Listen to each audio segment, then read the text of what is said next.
अस्सलाम वालेकुम एवरीवन। उम्मीद है आप सब खैरियत से होंगे। Welcome to the post market session. आज के सेशन में हमारे साथ CEO Chase securities Ali Nawaz साहब मौजूद हैं। अस्सलाम वालेकुम अली भाई। अस्सलाम, थैंक यू। अली भाई, ओवरऑल आज मार्केट में हमने जो है वो मंदी का रुझान देखा। ऑलमोस्ट 1500 पॉइंट्स की डाउनसाइड के साथ मार्केट ने जो है वो क्लोज करा। वॉल्यूम वाइज भी मार्केट में कोई बहुत ज़्यादा एक्टिविटी नहीं रही आज। तो ओवरऑल आज की मार्केट की परफॉर्मेंस की वजह से वो क्या व्यू है? जी देखिए, मार्केट में हमने देखा लास्ट क्वार्टर में तो एक बहुत अच्छी बुल रन आया मार्केट में, और मार्केट ने अपने नए हाईज को टच किया। और 1,17,000, 1,18,000 के हाई लेवल्स पर गई। अब अगर हम हाई से देखें तो मार्केट इस वक्त 1,12,000 के करीब ट्रेड कर रही है। ये तकरीबन 5 से 6 हज़ार पॉइंट की करेक्शन है। आई थिंक इन लेवल्स पर ये 3-4% की करेक्शन तो कोई मैटर नहीं करती, बल्कि और मार्केट के लिए एक हेल्दी साइन होती है कि जिसमें न्यू पार्टिसिपेंट्स को मौका मिलता है कि वो मार्केट में एंट्री कर सकें, और जो पुराने पार्टिसिपेंट्स थे उनको एक अपॉर्चुनिटी मिलती है कि वो ये प्रॉफिट टेक कर सकें। आई थिंक यही एक्टिविटी, ये कंसोलिडेशन एक्टिविटी चल रही है मार्केट के अंदर। मार्केट इस वक्त आगे आने वाले कॉर्पोरेट रिजल्ट सीजन को देख रही है। मार्केट जो है वो देख रही है मॉनेटरी पॉलिसी स्टेटमेंट में क्या होता है। मार्केट ये देख रही है कि जो डिविडेंड्स किस तरह आएंगे, या गवर्नमेंट का आगे इन्फ्लेशन का क्या आउटलुक होता है, या गवर्नमेंट इलेक्ट्रिसिटी प्राइसेस पर क्या करने जा रही है। आई थिंक ये वो इवेंट्स होंगे आगे आने वाले दिनों में जो कि मार्केट में का एक पॉजिटिव सेंटिमेंट्स जो मार्केट में कंटिन्यू करेंगे। आई थिंक ये छोटी मोटी करेक्शंस तो मार्केट की परफॉर्मेंस के लिए हेल्दी होती है, कि ये मार्केट को किसी भी बबल में आने से बचाती है। और साथ साथ मार्केट एडजस्ट होती रहे, लेवरेज एडजस्ट होता रहे मार्केट का, लोग प्रॉफिट टेक करते रहे, लोगों को एग्जिट मिलेगा, नए लोग एंट्री करेंगे। तो ओवरऑल जो है वो मार्केट एक्टिविटी के लिए ये पॉजिटिव साइन है। बिल्कुल। अच्छा, पॉलिटिकल पॉलिटिक्स पे आपको क्या व्यू बन रहा है? Do you see something happening politically? कुछ आवाजें मार्केट में है, some sort of negotiations happening with with PTI, और गोइंग फॉरवर्ड इसका क्या इम्पैक्ट कर सकता है मार्केट के ऊपर? जी बिल्कुल, देखें ये पॉलिटिकल प्रोसेस तो एक ऑनगोइंग प्रोसेस होता है। आई थिंक जो भी नेगोशिएशंस हो रही हैं, कोई भी जो है वो ये नहीं चाहेगा कि जिस दौर से मुल्क निकला है, इतना मुश्किल दौर इकोनॉमी का गुजरा है, उससे कोई भी इस पूरे प्रोसेस को डीरेल करे। आई थिंक ये मकसद किसी भी पार्टी का नहीं होगा। और अब हम आईएमएफ सुपरविजन में है, तो एक प्रोग्राम हमें बहुत मुश्किल से हमने क्लोज किया है। तो कोई भी पार्टी ये नहीं चाहेगी कि इस प्रोसेस को डीरेल करे। तो आई थिंक ये जो निगोशिएशंस वगैरह चल रहे हैं, अगर ये हम उम्मीद करते हैं कि ये कामयाब भी हो जाएं, और सारी पॉलिटिकल पार्टीज आपस में बैठकर ये फ्रिक्शन को खत्म करें, और इस बात को तय करें कि इकोनॉमी कोई भी चीज ऐसी ना हो जो कि इकोनॉमी को डैमेज करे। आई थिंक ये लेसन, एक हार्ड लेसन पिछले कुछ सालों में सब लर्न कर चुके हैं, और आई थिंक ये एक इम्पोर्टेंट पॉइंट भी होगा निगोशिएशंस का, कि कोई भी इस प्रोसेस को डीरेल नहीं करेगा। तो आई थिंक ये इसका कोई बड़ा इम्पैक्ट मुझे नहीं लग रहा मार्केट में। और ये एक वजह जरूर हो सकती है छोटी छोटी बहुत करेक्शन की, बट आई थिंक इसको एक अपॉर्चुनिटी समझना चाहिए। बिल्कुल। कल टी बिल्स का ऑक्शन भी था जिसमें हमने मार्जिनली यील्ड्स को जो है वो नीचे आते हुए देखा। उसके अलावा सुकूक को भी हमने जो है वो 10.4 के लेवल, 10.4% समथिंग के लेवल पे जो है वो ट्रेड होता हुआ देखा। तो looking at this as well as what are your rate cut anticipations? क्योंकि मॉनेटरी पॉलिसी का कैलेंडर भी अनाउंस हो गया है। 29 को will be having monetary policy meeting as well. तो रेट कट की एक्सपेक्टेशंस रहेंगी? जी देखिए, कल के ट्रेजरी बिल के ऑप्शन में हमने देखा कि यील्ड्स जो है वो 50 बिप्स, 22 से 50 बिप्स के दरमियान मजीद नीचे आ गई हैं, और अब तो सुकूक तकरीबन कुछ 10.5%, और टी बिल 11.5% के करीब ट्रेड कर रहे हैं, और आफ्टर टैक्स रिटर्न तो अभी सिंगल डिजिट आ चुके हैं। तो आई थिंक आगे मॉनेटरी पॉलिसी में जो पॉलिसी रेट 13% है, ये भी एडजस्ट हो सकता है।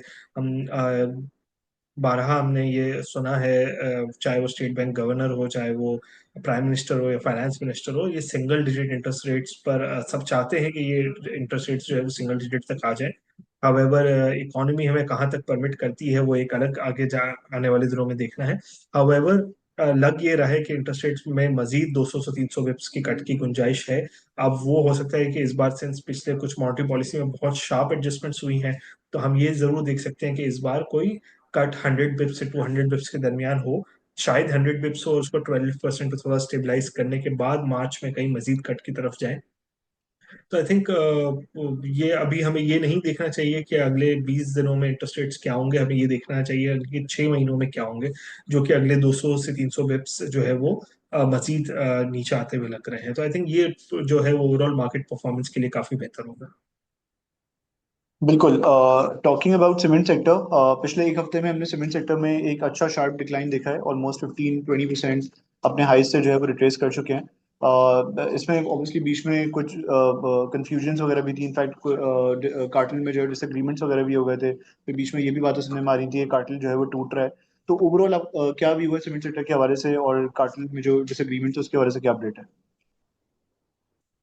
जी देखिए, मैं एक कार्टेल पर तो कोई कमेंट नहीं कर सकता और कंफर्म भी नहीं कर सकता, बट आई थिंक इसमें जो है वो हम वैसे ही सीजनल फैक्टर इसमें हम देखते हैं कि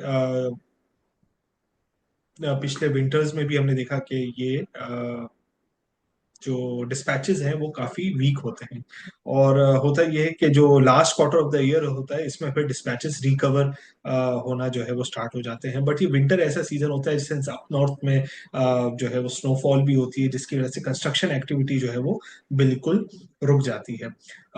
तो जिसकी वजह से जब डिस्पैचेस इम्पैक्ट करती हैं तो बाकी प्लेयर्स जो है वो कोशिश करते हैं कि वो लिमिटेड जो जो सेल्स होती हैं, लिमिटेड डिस्पैचेस होती है, उसका ज्यादा से ज्यादा मार्केट शेयर ग्रैब कर सकें, और वो फिर प्राइस में ज्यादा डिस्काउंट देकर भी बेचने की कोशिश करते हैं।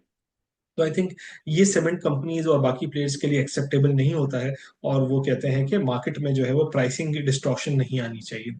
तो आई थिंक ये इस तरीके की कुछ हमने रिपोर्ट सुनी है, बट जैसे हम देखेंगे मार्च ऑनवर्ड्स डिस्पैचेस रिकवर होना शुरू होंगे, और last quarter of the year में जहां समर्स होते हैं और फिर पीएचडीपी में भी जितनी स्पेस होती है वो गवर्नमेंट यूटिलाइज करने की कोशिश करती है और अपने प्रोजेक्ट्स को कंप्लीट करती है, वहां डिस्पैचेस थोड़े बेहतर होंगे। तो वी फोर सी के ये जो है वो डिस्पैचेस भी बेहतर होंगे, और फिर ये जो सीमेंट प्लेयर्स जो कि डिस्काउंट इतना दे रहे हैं और प्राइस नीचे आ रही है, ये भी शायद जो है वो कहीं सेटल हो जाए, क्योंकि सब जब आराम सबके डिस्पैचेस जब नॉर्मल हो जाएंगे तो कोई भी ये नहीं चाहेगा कि वो सस्ता माल बेचे। तो आई थिंक ये अरेंजमेंट हम एक्सपेक्ट कर रहे हैं कि मार्च ऑनवर्ड्स जो है वो बेहतर हो जाएगी। तो विद दिस सेइंग दिस, अगर कहीं हमें सीमेंट्स में कोई मजीद डिप्स मिले तो हमें जरूर इसको एक्यूमुलेट करना चाहिए। बिल्कुल सही है। टॉकिंग अबाउट ऑटो स्पेस, नए साल की शुरुआत जब भी होती है तो यूजुअली नए मॉडल्स लॉन्च होते हैं, नई गाड़ियां लॉन्च होती हैं। आज ओवरऑल मार्केट की परफॉर्मेंस जो है वो काफ़ी नेगेटिव थी, बट उसमें हमने देखा कि कल एक तो गैल ने एक नया ट्रक लॉन्च करा, जिसके हवाले से मार्केट में जो है वो काफ़ी हमने देखा कि इंटरेस्ट भी रहा आज गैल में जो है वो एक अच्छी अपसाइड रही, ऑल दो मार्केट का सेंटीमेंट थोड़ा नेगेटिव था। तो गोइंग फॉरवर्ड इस पर्टिकुलर स्टॉक पे, इस पर्टिकुलर गाड़ी का आपको क्या व्यू है और क्या क्या आउटलुक है? जी बिल्कुल, देखिए वैसे तो हम देख रहे हैं कि ओवरऑल ऑटो सेल्स अपने बहुत ही बॉटमिश लेवल से जो है वो रिकवर कर रही हैं, और इंटरेस्ट रेट्स भी अब नीचे आ गए हैं, तो ऑटो सेल्स भी जो है वो रिलेटिवली बेहतर होना शुरू हो जाएंगी, ऑटो फाइनेंसिंग के नंबर्स बेहतर होना शुरू हो जाएंगे। अब बट एक 2025 में हम एक इस साल एक इम्पॉर्टेंट चीज ये देख रहे हैं कि काफी अब हमारे पास, पहले तो हमारे पास तीन ऑप्शंस होते थे, टोयोटा, सुजुकी और होंडा, और अब हम देख रहे हैं कि काफी अच्छे ऑप्शंस आ रहे हैं। तो आई थिंक 2025 ऑटोज के लिए जो है वो काफी एक कॉम्पिटिटिव एनवायरनमेंट होगा, जिसमें हम किया के भी मॉडल्स देख रहे हैं, होंडाई के भी देख रहे हैं, और फिर हैवल, और ये इस सेगमेंट में चेरी, और ये T9 जो लॉन्च हुई है। तो आई थिंक इस हाई एंड सेगमेंट में एक अच्छी जो है वो लॉन्चेस भी होनी है, और इसमें अच्छा कंपटीशन भी देखेंगे। बट आई थिंक इस गाड़ी का प्राइस पॉइंट बहुत अच्छा है।